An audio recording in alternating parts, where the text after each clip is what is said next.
Welcome everybody, I'm RJ of the Nerdy Brew, and here on this channel we talk TV, movies, and everything in between, all while drinking a cup of coffee. Now if you like one of those things, or all of those things, why don't you consider like, subscribing, and hit that notification bell, and becoming a fellow Brewster. So today, fellow Brewsters, this is a top 10 best films of 2023.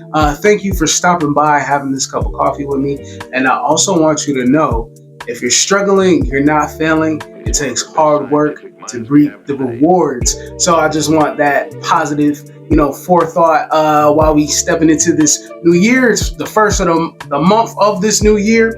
And I just want to reflect on the films that I enjoy from times past. And without further ado, let's get into the list.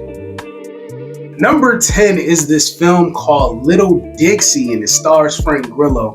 So, there's always these straight to DVD movies, straight to streaming movies, or movies that go immediately to Redbox. And Little Dixie is one of those films that didn't have a theatrical release that I know of, or especially at least on a wide scale of multiple multiplexes and theaters and whatnot. I will say that I was up late night, and you know that there's options for certain things to stream, and I saw this movie, Little Dixie, and I was like, oh, Frank Grillo. Me and Couchgod love this show. We haven't talked about it on the channel, but this show called Kingdom, and he played Alfie, the lead character within that show. But I've been a fan of Frank Grillo for years. The first time I could recall seeing Frank Grillo was on Prison Break, and he's just been a consistent working actor. But yeah, especially his turn as Alfie, and his tied in the MCU, and also his work within the Purge films, and definitely the Purge films is an alternate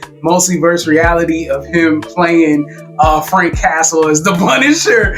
But anywho, in this movie Little Dixie, he plays a liaison, a middleman between the government and the cartel. Now, he is somebody with a particular set of skills. He has a past of special forces, so he's like an enforcer, but he's also this liaison with the cartel and the government. So there's like money funneling through up to the government and the governor, and I think it's in Texas, but also, for the cartel to have leeway to operate how they operate. The governor backs out on their deal, and he decides to betray the cartel. And so the cartel asks Frank Grillo, they kidnap his daughter to do some horrific things so they can have the leverage over the government. And in turn, he has to go against the government, and he has to go against the cartel. And that's pretty much it, trying to get back his daughter. The movie had great performances. The movie had great action in it. It was definitely hyper exaggerated in certain aspects, but all in all, it held a very concise and very, captivating and action-filled movie. And I just knew from when I watched it, I'm never gonna forget it. And I would just love, I'm gonna take time to watch it again. I just enjoyed that movie. Out of the movies that I saw this year, number 10, Little Dixie. Number 9, The Haunting of Venice. So The Haunting of Venice is the third movie coming from Kenneth Branagh in his directing and acting outing with Hercule Poirot. Hercule Poirot was an Agatha Christie character, had many different iterations throughout, culture, throughout media. And this is his take on the famous detective. And I love those first two outings that he did. I loved his direction that he did. Kenneth Branagh is a true thespian. He's a true actor. If you look at his work as Iago from Othello, and if you look at all his other Shakespearean works, you could tell that he's serious about his craft. And I enjoyed him. And he's also in another movie of mine that made it on the list. And I just always feels like he adds substance. And the thing about this particular movie, it has a veil and a veneer of supernatural elements, but he's a skeptic, and he has to work through his ideology, and he has to also solve this murder that happens here and how it all resolves. I think it wasn't as intricate as the other two films of solving the murder mystery, but I felt like the character study of each character going through the grief that they had to deal with and dealing with their motives. I felt like it was really rich. I don't know the original story of The Haunting of Venice, but just overall as a formulaic movie, I felt like it was done well, and I loved all of it. And I loved his direction style. I loved the cinematography. I loved all the performances from everybody that was in the film. So definitely The Haunting of Venice was my number 9. And it's streaming on Hulu if you want to watch it for yourself. Number 8, Transformers Rise of the Beast. Now, I watched this movie with my daughter, and thinking about this movie was I grew up in the 90s, and I grew up with Beast Wars. I also grew up with regular Transformers, but, Beast Wars was more of my time to remember, more of my jam. And I told my daughter watching this movie, I said, I would never thought in my life that I would ever get to see the Maximals on big screen. So shout out to Stephen Caple Jr. He also directed Creed 2, but for him to be a child of that time period, growing up with that, so I enjoy most of the Transformers films. I think the one with Stanley Tucci was a diversion from it. Well, in my ranking of the Transformers films, I feel like it's Transformers 1, Bumblebee, Dark of the Moon, Rise of the Beast, and then the last two are the last two. The last ones that Michael Bay directed. Just blotted and over bloated, and I didn't like them. But this movie was fun. It was entertaining. As I said, seeing the Maximals, never thought that I would see them. Then, how they had it for them to interact with the OG series of the characters, having the 90s music and having the characters from the 90s inside that time period. Like, I loved seeing Anthony Ramos. The first time I saw Anthony Ramos was in She's Gotta Have It when he played Mars. And just to see him constantly getting work, I loved him in The Heights. I loved him as Usnavi, and I love that he built his relationship in Rise of the Beast with Mirage. I love the aspect of just seeing that, and I love their bonding, figuratively, literally. I loved how that happened in the film, and I love the spectacle, how the movie turned out. I felt like it was a fun action, blockbuster film of the year. And as I said, from the nostalgia factor of what the movie was, I loved seeing the Maximals and the story that they crafted, which was totally different from the show. And from the show they implemented, 3D started being the thing. It was a show reboot, and then Toy Story, and along with Beast Wars, just to see it move over into live action, to the best of the ability. It's still CGI, but to have it as adapted as much detail as they had, just, it had me in awe. It had me in awe, just like the one from 2007. So I definitely enjoyed this Transformers movie. So number 8, Transformers Rise of the Beast. Number 7, John Wick Chapter 4. Now, Couchgod hates the acting in these films. Me, I take them for what it is. I know that the movie has to do with a lot of action and a lot of spectacle. I loved all of them from the first movie. I love what they're doing with the franchise. I love that they're building out the world. And I just feel like Chapter 4, from everything that we had, was a great conclusion. I know the film community was like, we want Scott Adkins. Where's Scott Adkins? He needs to be in these films. And I feel like Scott Adkins is a specimen of a man, especially if you've seen his work in Undisputed. But they had him in a fat suit, and him being in this fat suit, he was kind of unrecognizable. But to have him interact once again with Keanu and have this dedication of this action, I just loved it. I love seeing Donnie Yen. I love this character. I love that Donnie Yen and his John Wick had their camaraderie, their respect for one another, this reverence for one another, both being these assassins inside this world. And I love, the mythology and everything that they build up. I loved that they included the tracker, and for him to gain a respect for John Wick, for the relationship and the admiration for dogs. And Yeah, and then the visual style work that they incorporated, and then the scene with him dealing with the stairs, and just how ridiculous it is. And it just makes me say, like, every time I see something within that show, I'm always thinking, like, get the fuck out of here. Like, ain't no way. And that's what just makes it so engaging and endearing about the John Wick franchise. And I also felt like it was a good conclusion to the character. And I like the franchise, so I like the Continental. I did like that show.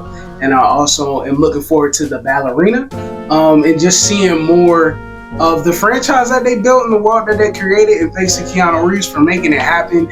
And so, yes, my number 7 is John Wick Chapter 4. Number 6, Mission Impossible 7, Dead Reckoning Part 1. What a title. And what I liked about this movie is that, I'm going to just be honest, the train sequence at the end, was such a great sequence. I love that the movie has not skipped a beat, because there's a grab and switch scene that happens, and it just goes within the franchise, about like trying to trick you and trying to get you off your game about like what's going on. So I felt like that was very engaging. I like the incorporation of Haley Atwell. It just really seems like Tom Cruise has a type of having a brunette, having a brunette be his love interest within the franchise. I enjoyed Vanessa Kirby. I like that they bringing back actors, so it's like continuing a story, letting you know that you're following for a reason. Even though it's a different mission, there's still thread lines to make you feel like you're still invested into everything that's been going on since 1996, and so it's just still here and it's still alive. And yeah, just the climactic ending and just the major stunt that they were showing, for behind the scenes and how they created it, and they showed it in the trailers. It's not a spoiler. It's still amazing. It's still amazing, and I love the dedication coming from Tom Cruise. Based off of that, I felt like it was a well-crafted film, and I enjoyed it a lot.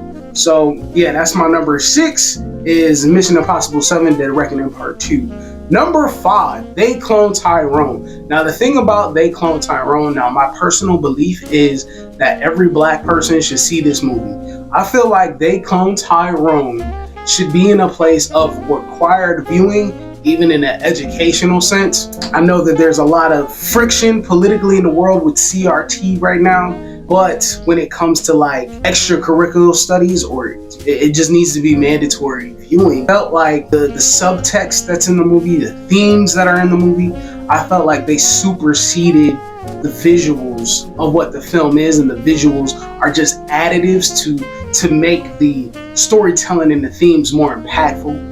I definitely enjoyed John Boyega. John Boyega, I've been watching him for a long time. I mentioned him before on the channel. John Boyega continues to be like serious with his craft, and knowing that he's a full British dude, and when he adapts to being an American, and the thing about being an American, if you noticed, most other than Idris Elba, I'm gonna just say their white British counterparts, they have a high nasally voice, generic, middle America. There's no one, they're not speaking from a particular location. They just say American, right? Larka, my go-kart. Like that's how they talk. Like, look at Stephen Strange or whatever. That it's usually just like a blanket accent. Benedict Cumberbatch did a good job in Black Mass. For him to add, certain cadences by playing Tyrone was just a great performance. Jamie Foxx, great supporting character. Tiana Parrish, I think that's how you say her name. Great supporting character. Great comedic timing between them as characters. But yeah, just the story and overall and the themes that it's dealing with, how as a people, and I don't think it's racial, but it's definitely, aimed at black people. But like, there's so many distractions that keep us from our autonomy, keep us from our individuality, that don't allow us to move forward in a particular fashion, and then wanting us to acclimate to the status quo of the dominant society. And just seeing that within it, I just felt like it was a powerful film that was also entertaining to watch. Like it was a good. It's always, to me, there's always one movie of the year within the Black community that's like just a powerful film. You know, we had the movies like Get Out. There was the movie Dope. There's always just that one that's like that talks about a black experience. What was I'm Sorry to Bother You. You know, it just in a way that works for film. So I definitely enjoyed They Clone Tyrone. That's my number 5, and I'm glad it made it in my top 5. Number 4, Mortal Kombat, Johnny Cage. Now, I love that the animated universe coming from Warner Brothers of Mortal Kombat.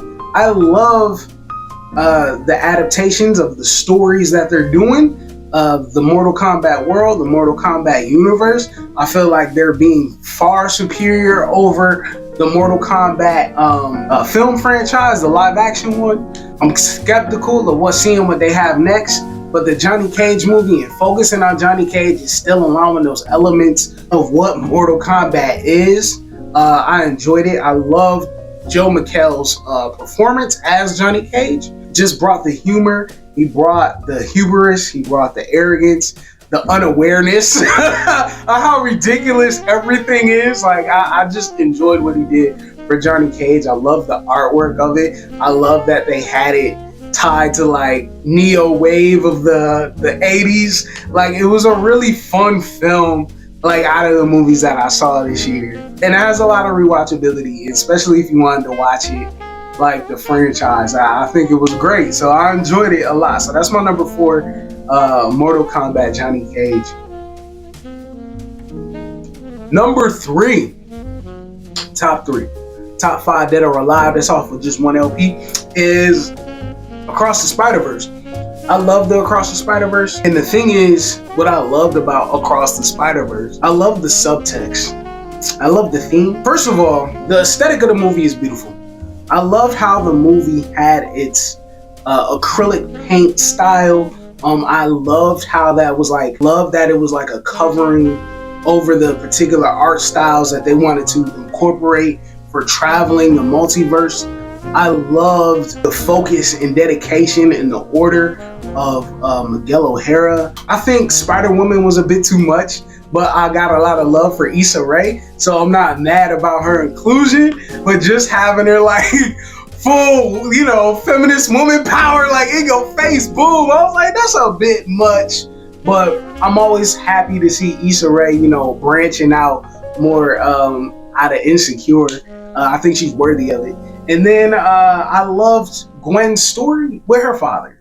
I thought that was good because I'm dealing with my daughter right now, and I'm dealing with a preteen, and that is a transitional time. And as it being a transitional time, we're still learning things together. And so her dad being older and being, you know, one-track minded and trying to acclimate to this child that's totally different, you know, personality and ideology. I just love that story. I love the fact of Miles being told that he doesn't belong, knowing that he had to find himself to know his worth. I felt like that was a beautiful streamline, and I love that the movie just ends.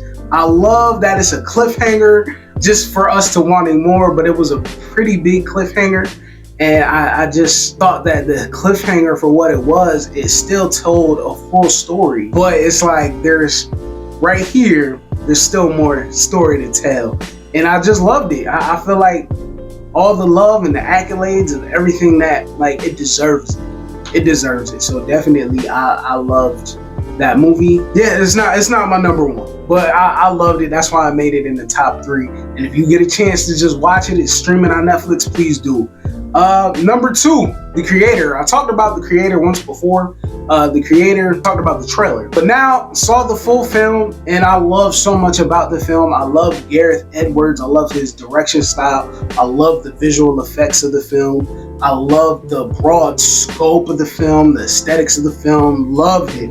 I also love having John David Washington in the forefront. You know, in my video that I said prior, that I'm a link, that I said that usually these big action roles have historically been white leads. So it was nice to see him prominent as the main character, and just the quandary and the conundrums, the paradoxes, the dilemmas that he had to go through in this film. And it has the most known trope of like a hardened man who has to deal with a child, similar to the Mandalorian. But all in all, like his character and the fact of learning how to deal with past trauma, grief, hurt, family, those themes were woven real well into the movie. And to me, I felt like it was a beautiful story. It's streaming on Hulu right now, so I recommend you get that movie to watch. I enjoyed it like immensely. My number one film of 2023 was Oppenheimer, and I just watched it last week, trying to watch the films that I needed to watch for this video, and I finally watched it because I think the creator probably would have been number one, or maybe Across the Spider-Verse, but I was like, let me give Oppenheimer a chance. And to be honest with you, Christopher Nolan kind of soured me from Tenet. I felt like Tenet was him smelling his own shit and calling it roses, and he was just like, I can't get enough of my own feces, you know?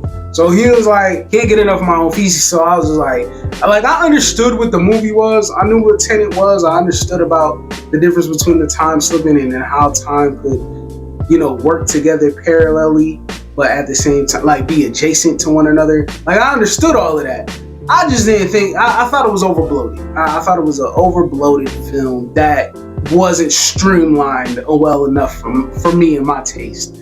But I definitely feel like this movie was not only a return to form, but the movie was cinema in itself.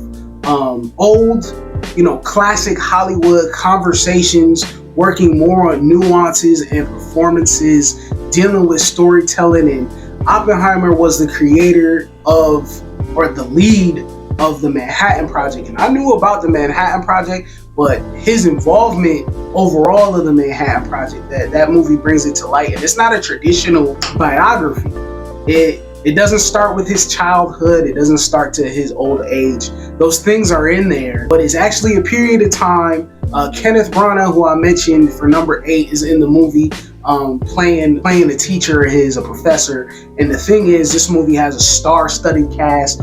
Nobody gave a bland performance in the movie, building up his relationships with the people that he worked with, dealing with the government. And the performance was so subdued and nuanced from Cillian Murphy on dealing with the ramifications of creating the atom bomb, and then also dealing with the political machinations on the other end after the fact. And Robert Downey Jr., man, like, that's why the actors get paid the big bucks, because he gave an amazing performance. I've always been a fan of RDJ, and when he was going through his turbulent time in his past, I just felt like he was a tortured soul with a lot of talent. So when he got cast as Iron Man, I believed then. I was like, that's a perfect casting. I was like, he's a phenomenal actor. And yeah, his performance here as being the antagonist against Oppenheimer, and his political drive and political motivations, and just being warmongering, was just played really well. The movie was crafted really well. And, you know, there's a lot of movies, even on my list, are a lot of blockbusters, fast-paced action, right? But this movie, as I said, just made it a simpler film that just worked on crafting. Great direction style, great performances, great storytelling, great editing. Just a great film. Now, I did see Killers of the Flower Moon, and both of those movies do deal with the fact of a lot of death, but I think that with Martin Scorsese is very visceral in what he does in his storytelling. So I just felt like the subject matter is still the same. The movie resonated with me in such a way that it just felt too heavy for me to feel like it has a lot of rewatchability. The Killers of the Flower Moon was once enough, but Oppenheimer, I just felt like top tier filming. I do. It's just a good movie. It's not a lot of banging, not a lot of shooting, a lot of conversations, philosophical conversations, a lot of not even philosophical conversations, just conversations between people in dealing with certain things. One thing that there was a scene where the line from the Ozymandias poem show up, that I'm Death, Destroyer of Worlds, and that is something that resonates with him throughout the rest of the film, and you could just tell. And like, he had a very human performance, and what I mean by that, it wasn't a performance of versatile emotions. It was just the fact that he was dealing with these circumstances and how it impacted and affected him. It was just a great movie. It was great.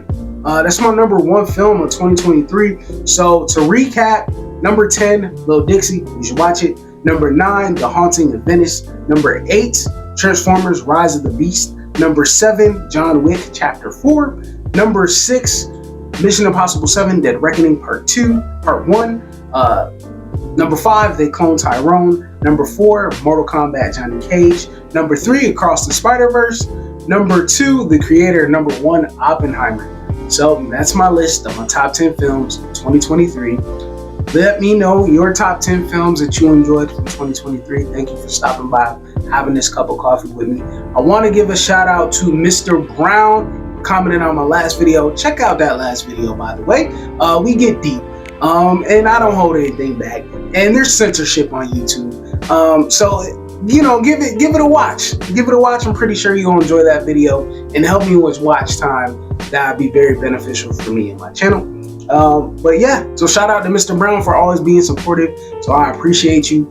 Thank you for letting me be me and always being honest. So I appreciate that as well. Make sure that you comment so you'll be able to give yourself a chance to have a shout out in one of our videos. And I'm going to bring this video to an end. And I want you to be you, do you, see the bigger picture. Have a fantastic day because you deserve it. This is that channel. Peace. Mouth on top, Kung Fu, Bruce Lee chop, moon rocks, go Red Sox, tryna go far like Boondocks, headshot, blunt stay high, talking shit, gotta pull up on they block, you fraud, I'm Couchgod, know you got a tax like a state charge, safe house, safe house, safe house, safe house.